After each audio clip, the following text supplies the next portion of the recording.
بعض لوگ کہتے ہیں ابراہیم علیہ السلام کے جو والد جن کا نام آزر تھا نا، وہ ابا نہیں تھے، وہ چچا تھے.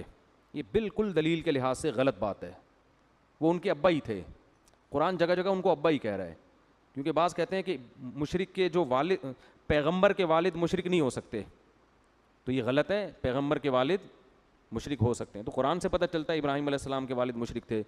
لیکن مضبوط بات یہ ہے اور تحقیق میں بات یہ ہے کہ آزر آپ کے بالکل والد ہی تھے. کہ باپ کے کفر پہ اڑے رہنے کے بعد بھی بیٹے نے بہترین سلوک کیا. ابراہیم علیہ السلام سے زیادہ بہترین مثال نہیں ملیں گی.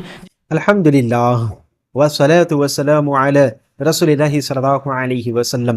ناظرین، ابھی آپ نے دو مفتیان اکرام اور ایک وکیل صاحب کا موقف سنا کہ حضرت ابراہیم علیہ السلام کے والد مشرک تھے.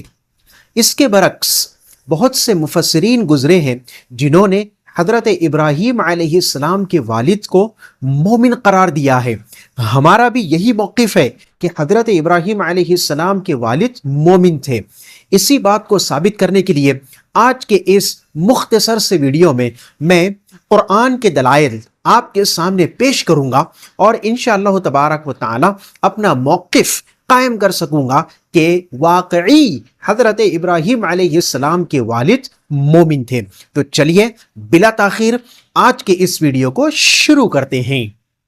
ناظرین، مفسرین اور علماء اکرام نے حضرت ابراہیم علیہ السلام کے والد کو جو مشرک قرار دیا ہے، ان کے پاس قرآن کی چند آیتیں دلیل کے طور پر ہیں. جیسا کہ ایک قرآن کی آیت ہے، وَإِذْ قَالَ إِبْرَاهِيمُ لِأَبِيهِ آزَرَ أَأَتَّخِذُ أَصْنَامًا آلِهَةً إِنِّي أَرَاكَ وَقَوْمَكَ فِي ضَلَالٍ مُبِينٍ.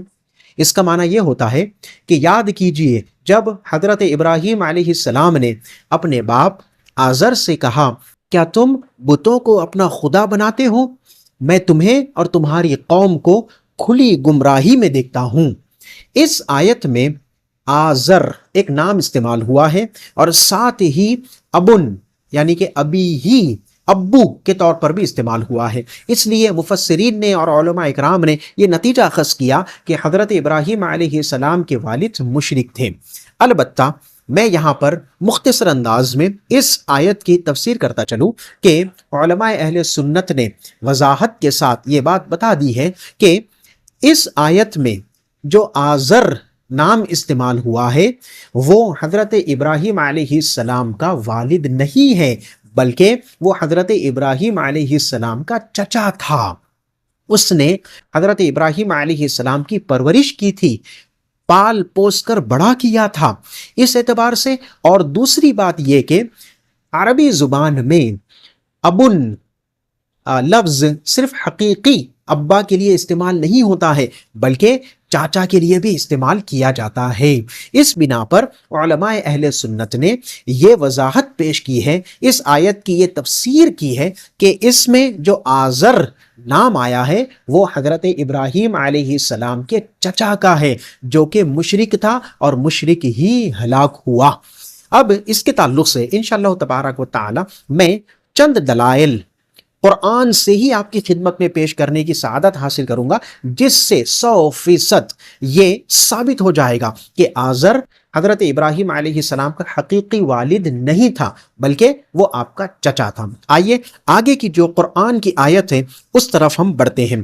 تو آپ کو ایک بات ہمیشہ اپنے ذہن میں راسخ کر دینی ہے کہ اللہ تبارک و تعالی نے جو قرآن نازل کیا ہے اس میں کوئی بھی اختلاف اور تضاد نہیں ہے.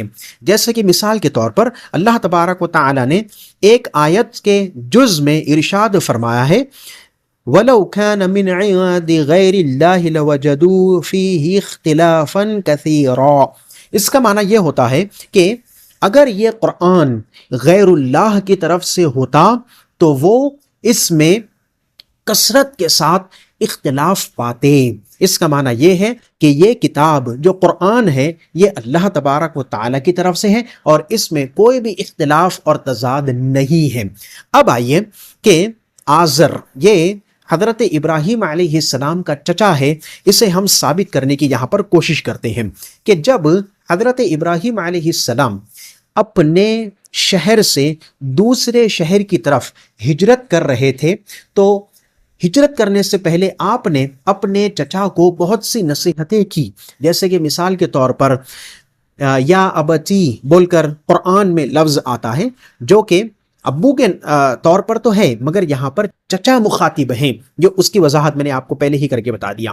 تو حضرت ابراہیم علیہ السلام نے اپنے چچا کو نصیحت کی، اسلام کی دعوت دی، اللہ تبارک و تعالیٰ کی وحدانیت کو قبول کرنے کے لیے کہا، مگر آزر اپنی بت پرستی پر ہی ڈٹا رہا، اس نے ہٹ دھرمی اختیار کی ہوئی تھی اور وہ مشرک ہی رہا اور مشرک ہی ہلاک ہوا۔ تو حضرت ابراہیم علیہ السلام جب نصیحت کر چکے، تبلیغ کر چکے، اسلام کی طرف بلا چکے، تو آخر کار آپ ہجرت کر کے دوسرے شہر جانے لگے۔ تو آپ نے اپنے چچا کو ایک جملہ کہا جو کہ قرآن میں ایک آیت کے طور پر یہاں پر موجود ہے کہ قال سلام علیک سأستغفر لك ربی انہ کان بی حفیا۔ اس کا معنی یہ ہوتا ہے کہ حضرت ابراہیم علیہ السلام نے کہا سلام ہو تجھ پر، میں اپنے رب سے تیرے لیے ضرور مغفرت طلب کروں گا، وہ اس لیے کہ بے شک میرا رب اللہ مجھ پر بڑا مہربان ہے۔ جب آپ نے یہ سلام کے کلمات اور مغفرت کی دعا کرنے کے کلمات کہہ دیے، اس کے بعد آپ نے ایک مرتبہ اللہ تبارک و تعالیٰ سے اپنے چچا کے لیے مغفرت کی دعا بھی کی، اور وہ دعا قرآن میں اس طریقے سے محفوظ کی گئی ہے، وَاغْفِرْ لِأَبِي إِنَّهُ كَانَ مِنَ الضَّالِّينَ، کہ میرے ابو کی مغفرت فرما دے، یا اللہ میرے ابو کی مغفرت فرما دے، بے شک وہ گمراہوں میں سے ہے۔ جب یہ دعا ہو گئی اور اب حضرت ابراہیم علیہ السلام کو 100% یہ یقین ہو گیا کہ میرا چچا اب اسلام تسلیم نہیں کرنے والا ہے، بت پرستی کو ترک نہیں کرنے والا ہے، تو اب آپ نے اپنے والد اپنے چچا کے لیے جو دعا کرنے کا سلسلہ تھا اس کو ختم کر دیا، اس سے آپ بری ہو گئے۔ اس کے تعلق سے اللہ تبارک و تعالیٰ نے قرآن پاک میں یہ آیت نازل فرمائی ہے کہ وَمَا كَانَ اسْتِغْفَارُ إِبْرَاهِيمَ لِأَبِيهِ إِلَّا عَن مَّوْعِدَةٍ وَعَدَهَا إِيَّاهُ فَلَمَّا تَبَيَّنَ لَهُ أَنَّهُ عَدُوٌّ لِلَّهِ تَبَرَّأَ مِنْهُ۔ اس کا معنی یہ ہوتا ہے کہ حضرت ابراہیم علیہ السلام کی جو استغفار کرنے کی دعا تھی اپنے والد کے لیے یعنی کہ چچا کے لیے، وہ صرف اور صرف ایک مدت تک اپنا وعدہ کرنے کی بنا پر تھی، لیکن جب حضرت ابراہیم علیہ السلام پر یہ واضح ہو گیا، یہ ظاہر ہو گیا کہ وہ اللہ تبارک و تعالیٰ کا دشمن ہے، تب آپ اس سے بری ہو گئے، آپ نے دعا کرنی ترک کر دی۔ اب یہ آیت میں ہے کہ حضرت ابراہیم علیہ السلام نے اپنے چچا کے حق میں دعا کرنا ترک کر دی تھی۔ اب آگے آئیے کہ جب حضرت ابراہیم علیہ السلام ہجرت کر کے دوسرے شہر جا رہے تھے اور اپنے چچا کے درمیان جو مکالمہ ہوا، جو گفتگو ہوئی، وہ جوانی کے وقت ہو رہی تھی، تقریباً آپ 32 سال کی عمر کے تھے اس وقت۔ اب ہجرت کرنے کا واقعہ حضرت ابراہیم علیہ السلام کا آگے آتا ہے، پھر حضرت اسماعیل علیہ السلام اور حضرت اسحاق علیہ السلام کی پیدائش، پھر ان کی پرورش، پھر مکہ معظمہ میں حضرت ابراہیم علیہ السلام سکونت اختیار کر گئے، پھر وہاں پر کعبہ بنایا گیا، پھر قربانی کا واقعہ وغیرہ جتنے بھی واقعات ہوئے ہیں، یہ سب واقعات حضرت ابراہیم علیہ السلام کے بڑھاپے میں ہوئے ہیں، جبکہ آپ اس وقت 90 سال کی عمر سے زیادہ تھے۔ اب جو 90 سال کی عمر بیت چکی اور آزر کے ساتھ جو آپ کا چچا تھا اس کے ساتھ جو مکالمہ ہوا، جو گفتگو ہوئی، وہ 32 سال کی عمر میں ہوئی تھی۔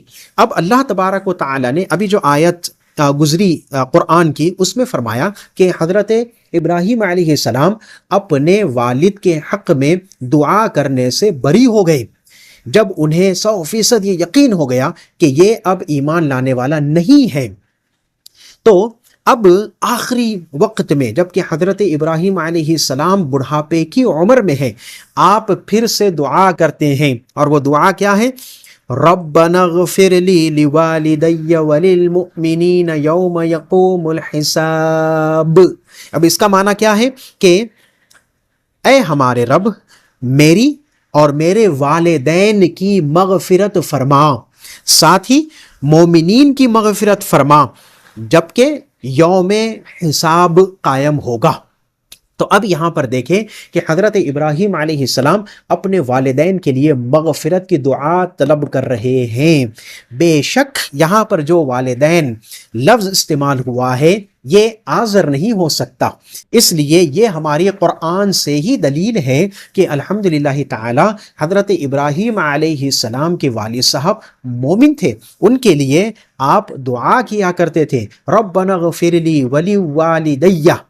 تو اب یہاں سے ہم نے یہ دلیل قائم کی ہے کہ حضرت ابراہیم علیہ السلام کے والد صاحب مومن تھے، نہ کہ مشرک تھے۔